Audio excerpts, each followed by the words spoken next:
بسم اللہ الرحمن الرحیم۔ گمنام ہیرو کے معزز ناظرین، السلام علیکم۔ آئیے چلتے ہیں کہانی کی طرف۔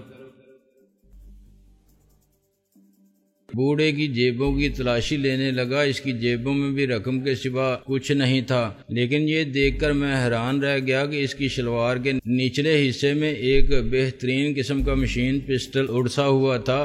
عجیب بات تھی، اس نے نہ تو ہمارے سامنے آنے سے پہلے گھات لگا کر ہم پر حملہ کرنے کی کوشش کی تھی اور نہ ہی بعد میں موقع پا کر گن نکالنے کی کوشش کی تھی۔ شاید اس بیچارے کی مصلحت یا حکمت عملی کچھ اور تھی، لیکن ہو کچھ اور گیا تھا۔ میں نے نفیس صاحب سے پوچھ کر مشین پسٹل اس کے نیفے ہی میں اڑس دیا۔ ہم 2 انسانوں اور 2 کتوں کو مردہ حالت میں وہیں چھوڑ کر واپس روانہ ہو گئے۔ جب ہم پیدل مرتے کھپتے وہاں پہنچے جہاں ہیلی کاپٹر چھوڑا تھا، یہ دیکھ کر ماتھا ٹھنکا کہ پائلٹ اپنی جگہ پر موجود نہیں تھا، صرف اس کا ہیلمٹ سیٹ پر رکھا تھا۔ پہلے تو ہم یہی سمجھے کہ انتظار کے طویل لمحات میں عموماً انسان کو وہ جو ایک انسانی ضرورت پیش آ جاتی ہے جس کے تحت وہ ادھر ادھر آڑ تلاش کرتا پھرتا ہے، شاید پائلٹ بھی اسی ضرورت کے تحت کہیں درختوں کے جھنڈ میں جھاڑیوں کے پیچھے چلا گیا ہے۔ ہم چند منٹ ہیلی کاپٹر کے پاس ہی کھڑے انتظار کرتے رہے، لیکن جب اس کی واپسی کے کوئی آثار دکھائی نہ دیے تو نفیس صاحب نے دونوں ہاتھوں سے بھونپو سا بنا کر اسے آوازیں بھی دیں، مگر کسی طرف سے کوئی جواب نہ آیا۔ آخر ہم اسے تلاش کرنے مختصر سے جنگل کی طرف روانہ ہوئے۔ ہمیں اس کی تلاش میں زیادہ بھٹکنا نہیں پڑا۔ وہ ایک تناور درخت کی آڑ میں موجود تھا، مگر اس عالم میں کہ اس کی گردن آدھی سے زیادہ کٹی ہوئی تھی۔ کسی نے اسے نہایت مشاقی مہارت اور صفائی سے بکروں کی طرح ذبح کر دیا تھا۔ بکرے کی اگر چاروں ٹانگیں بندی ہوں تب بھی اس کے ذبح ہونے کے بعد مزاحمت کے کچھ نشانیاں نظر آتی ہیں، لیکن وہاں تو مزاحمت کی کوئی معمولی سی نشانی بھی نہیں تھی۔ حالت یہی بتا رہی تھی کہ وہ اپنی انسانی ضرورت کے تحت درخت کی اوٹ میں آیا تھا، حالانکہ اس کی ضرورت نہیں تھی۔ ہیلی کاپٹر کے قریب بھی اپنی اس معمولی سی حاجت سے فارغ ہو سکتا تھا۔ اس ویرانے میں بھلا کون اسے دیکھ رہا تھا؟ کون اس پر معترض ہو سکتا تھا یا کون اسے شرمندہ کر سکتا تھا؟ مگر جس طرح کتے کی فطرت ہے کہ اس کام کے لیے وہ کوئی کھمبا یا درخت تلاش کرتا ہے، اس طرح انسان خصوصاً شرفا اس مقصد کے لیے آڑ تلاش کرتے ہیں۔ اس لیے پائلٹ بھی اتنا فاصلہ طے کر کے آیا تھا، یہاں کسی نے گھات لگا کر اسے ذبح کر دیا تھا۔ نفیس صاحب کے چہرے کے عضلات کھنچ گئے اور وہ مٹھیاں بھینچ کر رہ گئے۔ پھر انہوں نے میری طرف دیکھا اور گھٹی گھٹی سی آواز میں بولے، اس غریب نے کسی کا کیا بگاڑا تھا؟ اس وقت تک تو ہم نے بھی کسی کا کچھ نہیں بگاڑا تھا۔ جب ہم پر سب مشین گن سے برسٹ مارا جا رہا تھا، میں نے ٹھنڈی سانس لے کر کہا، آپ نے اس نوجوان کے خنجر پر تازہ خون کا نشان دیکھا تھا؟ وہ اسبات میں سر ہلاتے ہوئے بولے، اس وقت شاید میری طرح تمہیں بھی گمان تک نہیں گزرا ہوگا کہ وہ اس پائلٹ کا خون ہو سکتا تھا۔ جی ہاں، میں نے تسلیم کیا۔ چند لمحے ہم افسردہ سے انداز میں پائلٹ کی لاش کے قریب کھڑے رہے، پھر نفیس صاحب بولے، آؤ ہم واپس جا کر ان لاشوں کو اٹھوانے اور اس زیر زمین راستے کا جائزہ لینے کے انتظامات کرتے ہیں۔ پائلٹ کی لاش کو بھی ہم خود نہیں اٹھائیں گے، اسے بھی صحیح انتظامات کے ساتھ ہی اٹھایا جائے تو بہتر ہوگا۔ ٹھیک ہے، جیسے آپ کی مرضی، میں نے کہا اور ان کے پیچھے پیچھے جنگل سے باہر آ گیا۔ راستے میں میں نے کہا، آپ موبائل فون پر رابطہ کر کے بھی تو مطلوبہ افراد کو یہاں بلوا سکتے ہیں، شاید انہیں صحیح جگہ پر پہنچنے میں دشواری ہو اور وقت ضائع ہو۔ ہم خود ہی جا کر انہیں اپنی رہنمائی میں لاتے ہیں، مجھے یقین ہے ہماری عدم موجودگی میں یہاں کچھ نہیں ہوگا۔ نفیس صاحب بولے، میں نے اپنی تجویز پر زور نہیں دیا اور ان کے ساتھ چلتا رہا۔ واپسی میں ہیلی کاپٹر کے پائلٹ کے فرائض نفیس صاحب نے ہی انجام دیے۔ اب انہیں کچھ چپ سی لگ گئی تھی، لیکن میں محسوس کر رہا تھا کہ آج کی دریافت کے بعد وہ اندر ہی اندر ہیجان زدہ تھے۔ جلد ہی ہم واٹر سپلائی سائٹ پر جا اترے اور اس آفس میں چلے گئے جہاں صبح ہم نے اپنے حلیے تبدیل کیے تھے۔ وہاں اب میز پر ایک شخص موجود تھا، لیکن نفیس صاحب کو دیکھ کر وہ سلیوٹ کر کے کرسی چھوڑ کر اٹھ گیا۔ وہ میز کے مقابل دوسری کرسی پر آ بیٹھا اور اصل کرسی پر بیٹھ کر نفیس صاحب نے میز پر رکھا ہوا فون سنبھال لیا۔ نفیس صاحب جب خانہ بدوشوں والے حلیے میں نہیں ہوتے تھے تو شاید یہ آفس انہی کے استعمال میں رہتا تھا، اور وہ ٹیلی فون ہاٹ لائن قسم کی چیز تھی۔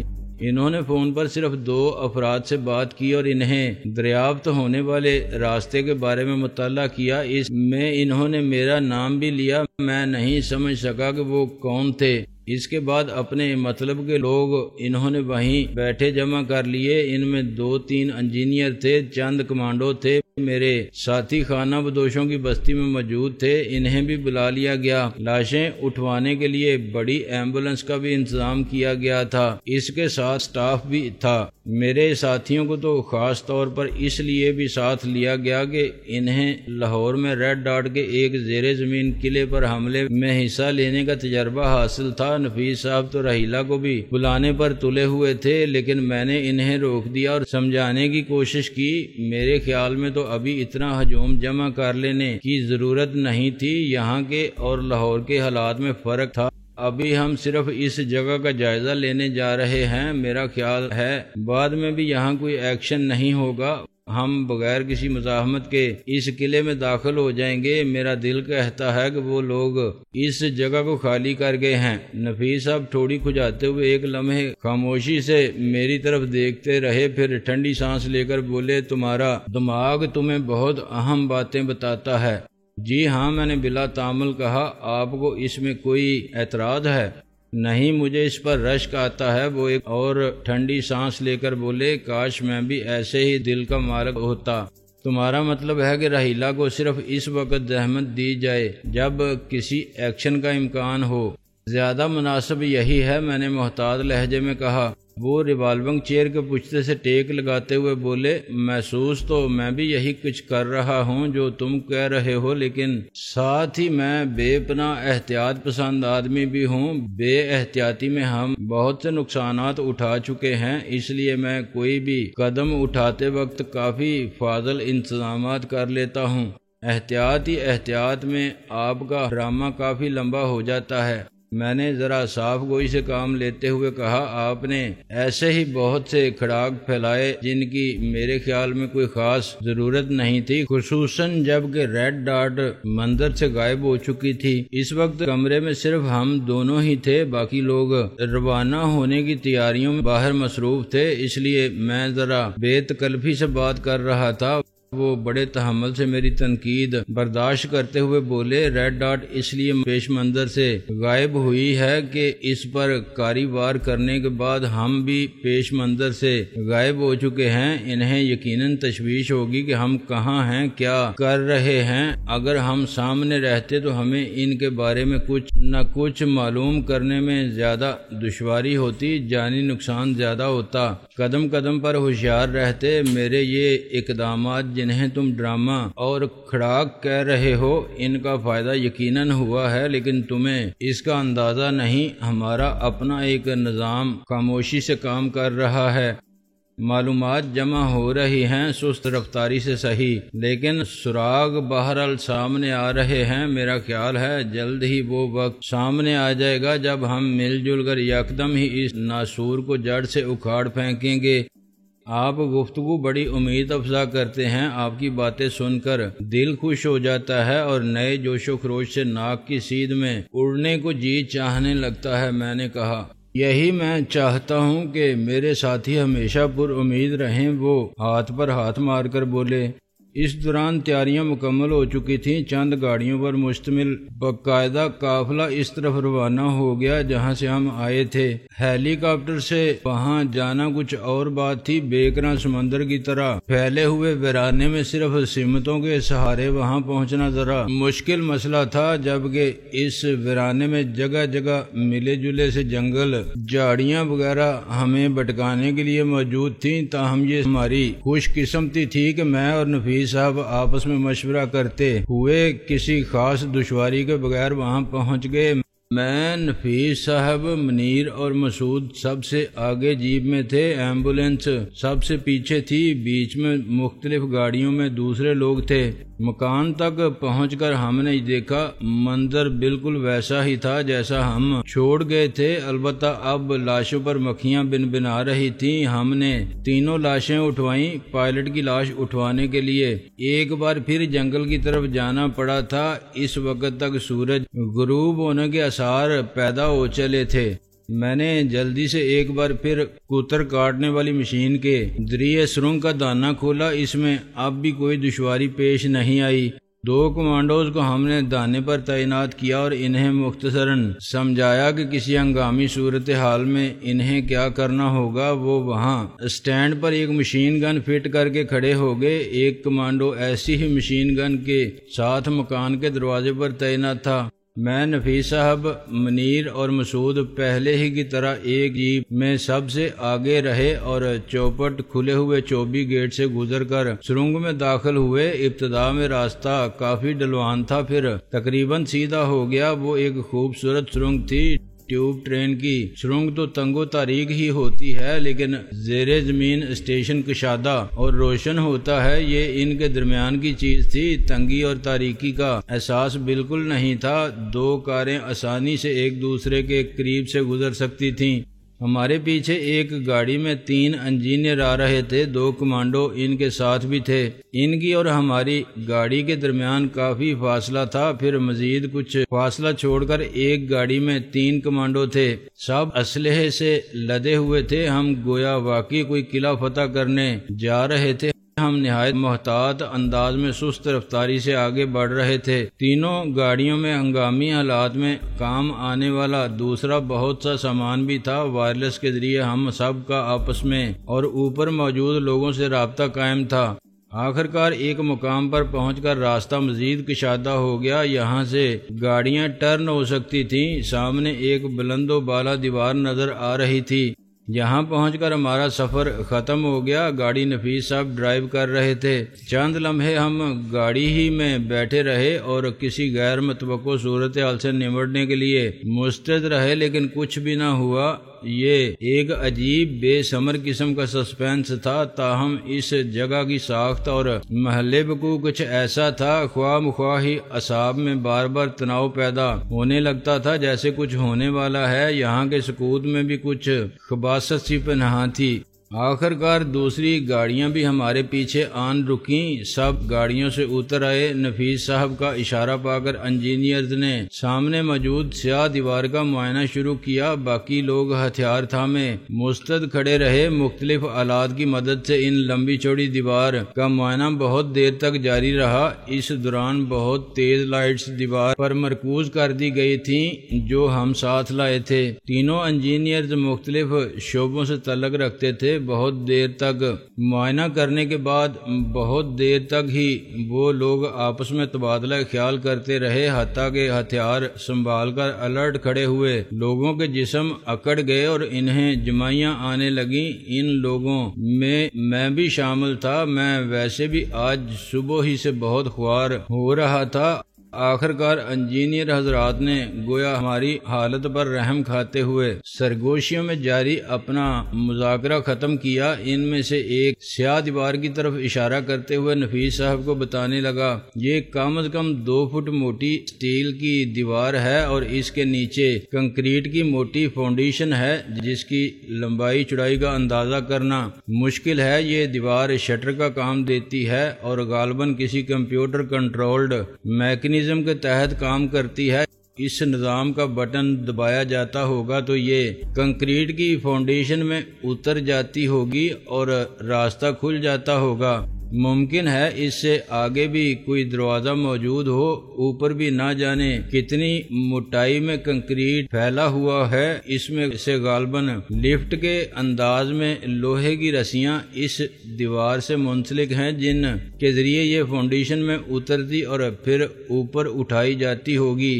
نفیس صاحب کا منہ کچھ لٹک گیا۔ تمہارا مطلب ہے اسے کسی طریقے سے کھولا نہیں جا سکتا؟ انہوں نے کسی امید کے سہارے پوچھا۔ تینوں انجینئروں نے ایک دوسرے کی طرف دیکھا، پھر ان کی ترجمانی کے فرائض انجام دینے والا نفی میں سر ہلاتے ہوئے بولا، کھولنا تو دور کی بات ہے، اسے توڑنا بھی بہت مشکل ہے، تو پھر اندر جانے کی کیا صورت ہو سکتی ہے؟ نفیس صاحب نے جاننا چاہا۔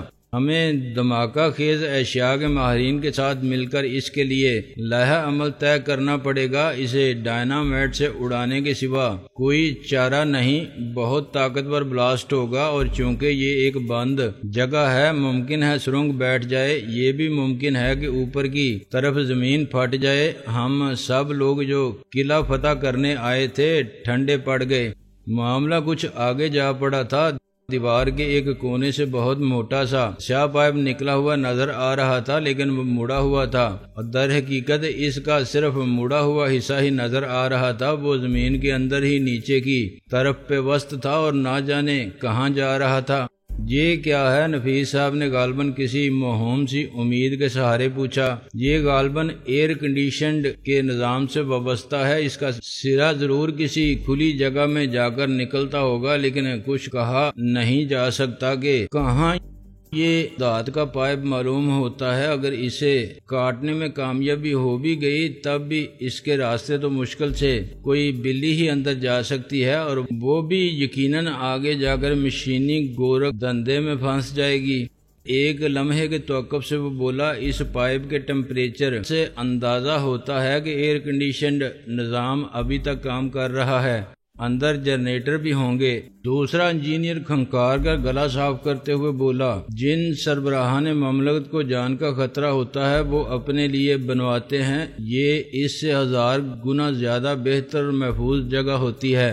میرے خیال میں وہ سوچ بھی نہیں سکتے تھے کہ وہ کیسی الف لیلوی سی جگہ تھی۔ مجھے ایک بار اسلام آباد کے نواب میں بے ہوش کر کے اغوا کیا گیا تھا۔ جب میری آنکھ کھلی تھی تو جس الف لیلوی سی جگہ پر پایا تھا، میرے خیال میں اسی کے دروازے پر کھڑے تھے۔ میں نے اس کا صرف ایک حصہ ہی دیکھا تھا، میں تو شاید کچھ اندازہ کر بھی سکتا تھا کیسی جگہ تھی، لیکن وہ لوگ محض اپنے علم کے سہارے اندازے نہیں لگا سکتے تھے۔ اس کے باوجود وہ حیران تھے۔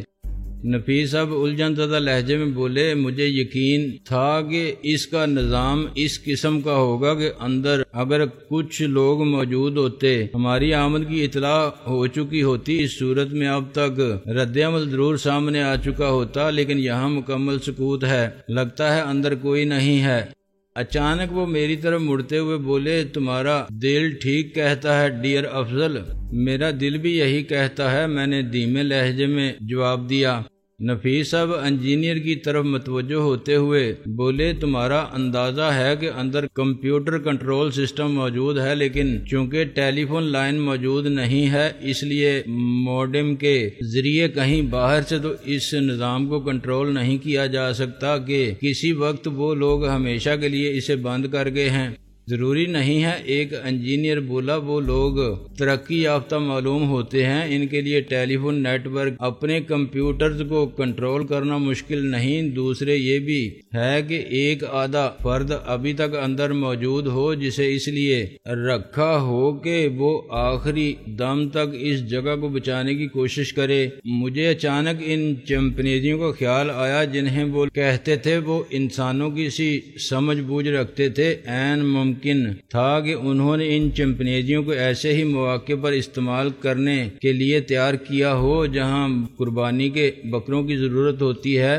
شاید انسان کے بجائے ویسا ہی کوئی چمپینزی اس وقت بھی اندر موجود ہو، اس جگہ کا مکمل کنٹرول سنبھالے ہوئے ہو۔ وہ لوگ اپنے کسی آدمی کو بھی قربانی کا بکرا بنانے والے تو معلوم نہیں ہوتے تھے۔ نفیس صاحب میری طرف مڑ کر ٹھنڈی سانس لے کر بولے، ان کے لاہور والے زیر زمین ٹھکانے میں گھس کر آسان ثابت ہوا تھا۔ ایک تو اس کا دروازہ مختلف تھا، دوسرے اس کا کمپیوٹر کارڈ مل گیا تھا۔ عین ممکن ہے کہ اندر ویسا بھی ایک دروازہ موجود ہو۔ میں نے خیال ظاہر کیا، یہ چونکہ ان کا ہیڈ آفس معلوم ہوتا ہے اس لیے یہاں زیادہ حفاظتی انتظامات موجود ہیں، اسی لیے تو میں اندر جانے کے لیے زیادہ بےتاب ہوں۔